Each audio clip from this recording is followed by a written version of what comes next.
ইন্নাল হামদুলিল্লাহ ওয়াসসালাতু ওয়াসসালামু আলা রাসূলিল্লাহ আম্মা বা'দ। এই পর্বে আমরা পৃথিবীর বুকে মানবজাতির শেষ দৃশ্য তুলে ধরব ইনশাআল্লাহ।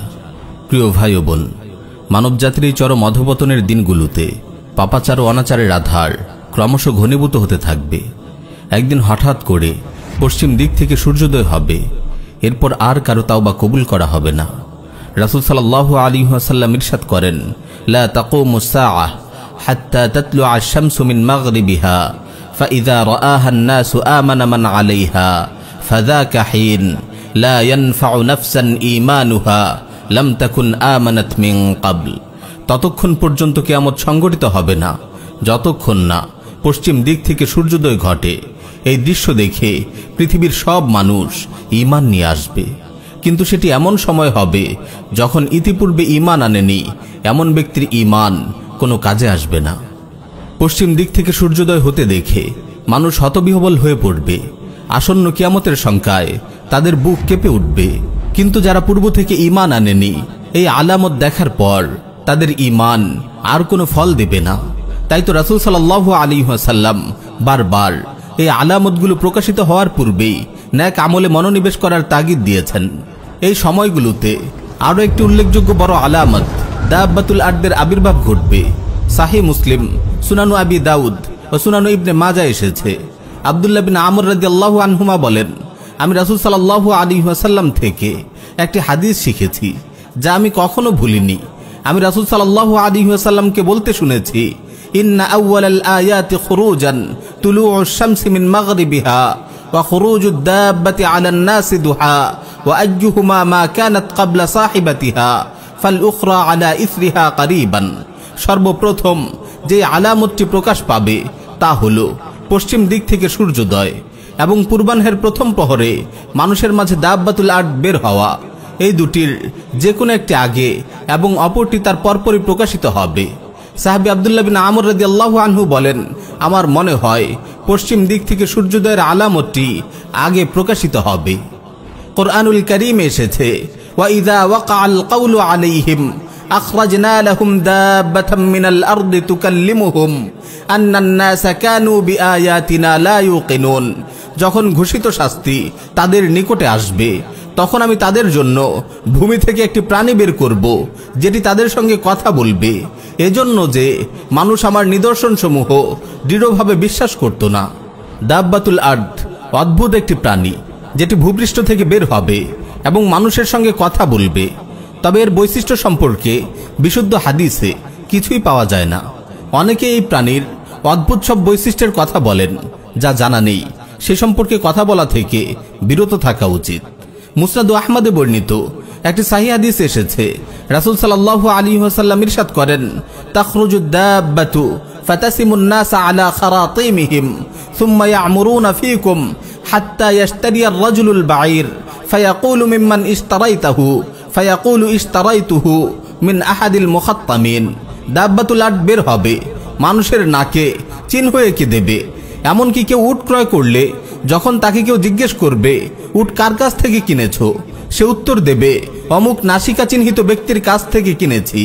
মুসনাদ আহমদে বর্ণিত একটি হাদিসে এসেছে, রাসূল সাল্লাল্লাহু আলাইহি ওয়াসাল্লাম ইরশাদ করেন, তাখরুজুদ দাব্বাতু ওয়া মাআহা আসা মূসা আলাইহিস সালাম ওয়া খাতামু সুলাইমান আলাইহিস সালাম ফাতাখতিমুল কাফিরা বিল খাতামি ওয়া তাজলু ওয়াজহাল মুমিনি বিল আসা হাত্তা ইন্না আহলাল খিওয়ানি লা ইয়াজতামিউনা আলা খিওয়ানিহিম ফায়াকুলু হাযা ইয়া মুমিন ওয়া ইয়াকুলু হাযা ইয়া কাফির।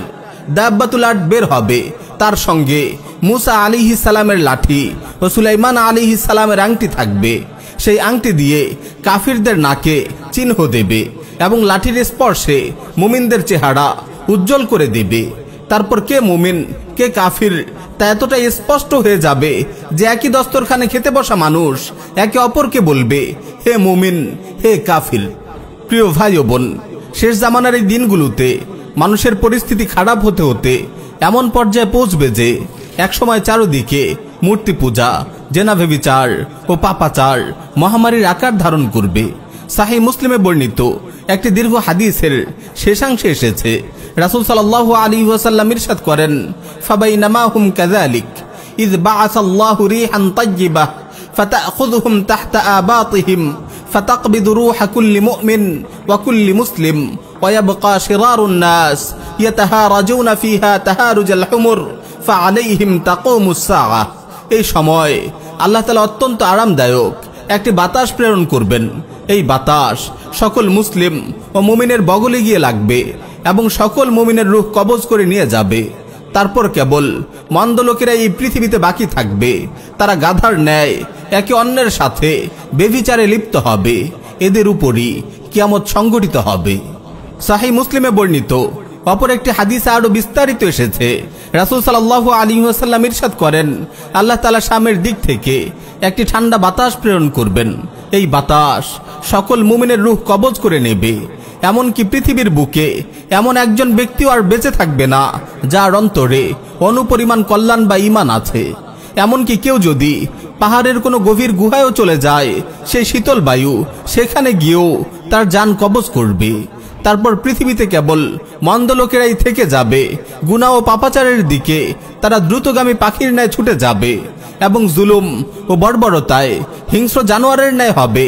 তারা ভালোকে ভালো জানবে না এবং মন্দকে মন্দ জানবে না। শয়তান একটি আকৃতি ধরে তাদের সামনে এসে বলবে, তোমরা কি আমার কথা শুনবে?